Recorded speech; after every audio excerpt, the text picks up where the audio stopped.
India गठबंधन से जुड़े जो नेता हैं अलग अलग ठिकानों पे अलग अलग भाषा में भारत में भी ऐसा होना चाहिए, सावधान रहिए और हो सकता है, इस तरह का बयान देने लगे। संजय राउत और उनके तमाम साथियों की तरफ से इस प्रकार का प्रयास हो रहा है कि भारत में भी हिंसा भड़कनी चाहिए। यह एक प्रकार का देश विरोधी कृत्य है। संजय राउत जी का जो वक्तव्य बड़ा हास्यास्पद वक्तव्य है, छिछोरा वक्तव्य है। भारत एक मजबूत लोकतंत्र है और भारत में एक ताकतवर प्रधानमंत्री माननीय नरेंद्र मोदी जी वह इस देश को चला रहे हैं।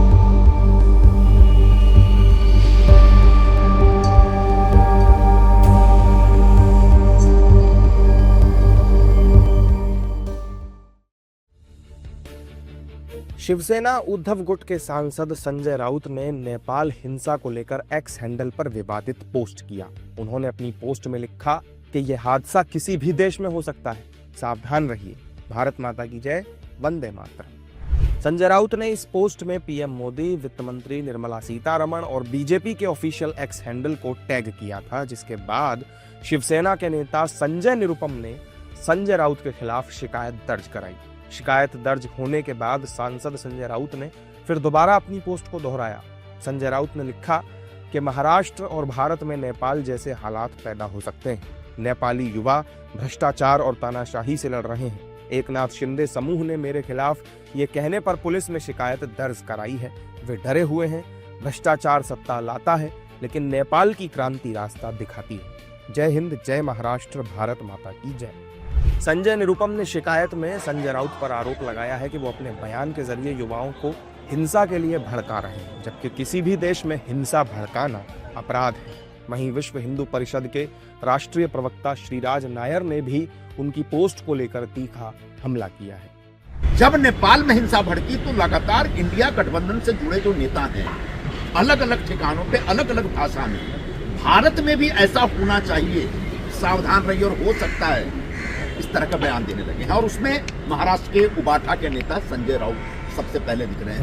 उन्होंने लगातार उस दिन 3 ट्वीट किए, प्रधानमंत्री जी को टैग किया, बीजेपी को टैग किया और वित्त मंत्री की जो वहां पिटाई हुई काठमांडू में, उस वीडियो को अटैच करते हुए भारत के वित्त मंत्री को भी टैग किया। इसका मतलब संजय राउत और उनके तमाम साथियों की तरफ से इस प्रकार का प्रयास हो रहा है कि भारत में भी हिंसा भड़कनी चाहिए। यह एक प्रकार का देश विरोधी कृत्य है। संजय राउत जी का जो वक्तव्य बड़ा हास्यास्पद वक्तव्य है, छिछोरा वक्तव्य है।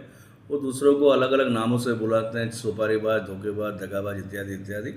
इस प्रकार के ओछे वक्तव्य देना कि नेपाल में जो अराजकता और नेपाल में जो स्थिति हुई वैसी स्थिति यहाँ पर भी होगी।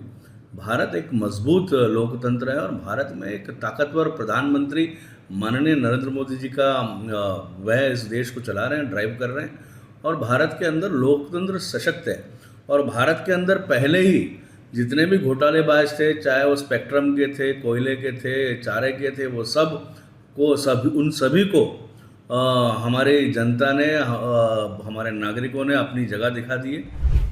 संजय निरुपम ने अंधेरी के वारसोवा पुलिस स्टेशन में शिकायत दर्ज कराई है। वहीं उन्होंने मीडिया से बातचीत में इंडिया गठबंधन पर भी गंभीर आरोप लगाए हैं।